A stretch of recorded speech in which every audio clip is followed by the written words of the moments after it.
నమస్కారం పట్టాభిరామ్ గారు. నమస్కారం అండి. నా పేరు ఐరావతం. ఇది నా భర్త, కాదు నా భార్య లలిత. నమస్కారం అమ్మా. రండి, లోపలికి రండి, కూర్చోండి. చెప్పండి, మీకు నేనేం చేయగలను? ఒకసారి లోపలికి వెళ్దామా? రండి. నువ్వు ఇక్కడే కూర్చో. అది కాక ఏం చెప్పకండి, నాకంతా అర్థమైంది. ఈ గీతలకేసి సూటిగా చూడమ్మా.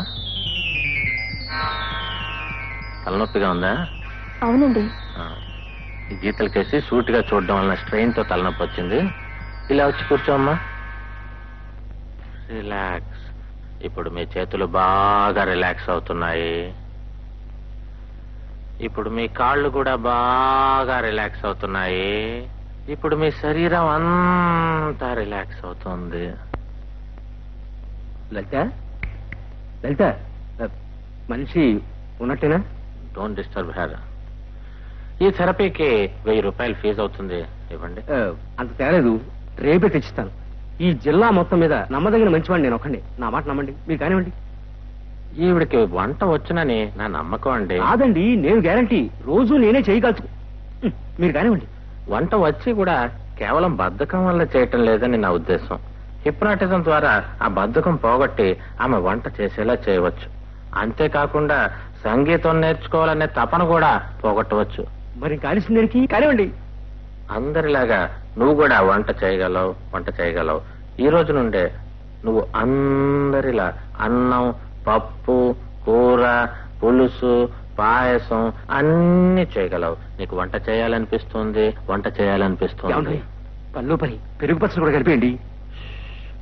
వంట నీకు బాగా చేయాలనిపిస్తుంది. నువ్వు ఈ రోజు సాయంత్రం నుండే వంట మొదలు పెడతావు. ఈ రోజు సాయంత్రం నుండే సంగీతం విషయం ఆ మాట చెప్పరే. ఈ క్షణం నుంచి నీకు సంగీతం అన్నా పాటలన్నా విపరీతమైన ద్వేషం, అసహ్యం కలుగుతాయి.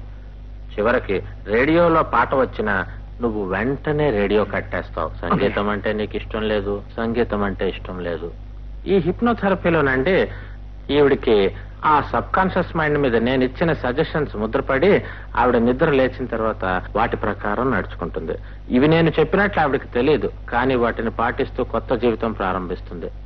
చూడమ్మా, నేను ఇప్పుడు 5 నుండి 1 వరకు అంకెలు లెక్క పెడతాను. నేను 1 అనగానే నువ్వు కళ్ళు తెరుస్తావు. ఎంతో ఫ్రెష్ గా ఉంటుంది, హాయిగా ప్రశాంతంగా ఉంటుంది. 5, నీ శరీరంలోని బరువు తగ్గుతుంది. హెవీనెస్ అంతా తగ్గి మామూలు స్థితికి వస్తున్నావు. 1, now you are feeling very very fresh, very very fresh, very very fresh. ఎలా ఉందమ్మా? హాయిగా ఉందండి.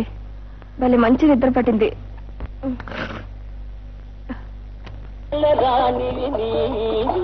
అబ్బా, దయచేసి అది కట్టేయండి. ఆ మోత నేను భరించలేను.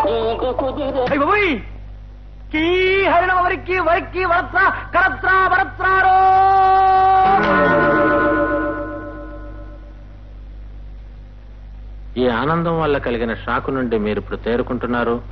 అలాగే ఈ అతి సంబరం వలన కలిగిన పిచ్చి భాషను కూడా మీరు మర్చిపోతారు. ఇంకా ఎప్పుడూ ఇటువంటి పిచ్చి భాషను మాట్లాడరు. ఆవిడ ఫీజు 1000 రూపాయలు, మీ ఫీజు 500, మొత్తం 1500 ఇప్పించారు.